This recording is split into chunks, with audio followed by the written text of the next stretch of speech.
Fordi jeg ikke lige er... Det er jo ikke sjov anden gang. Prøv du bare lige at fortælle det. Så var vi i en eller anden restaurant. Nej, jeg var i en restaurant i Thailand.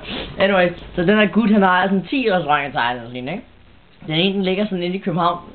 Inde i Bangkok Central, ikke?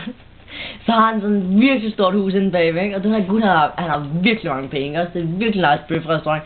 Så har han sådan kæledyr. Så har han fucking 2 tiger. Vel-grown tiger, man. Kom ikke, min far, han havde været inde og skulle snakke noget business med ham, ikke?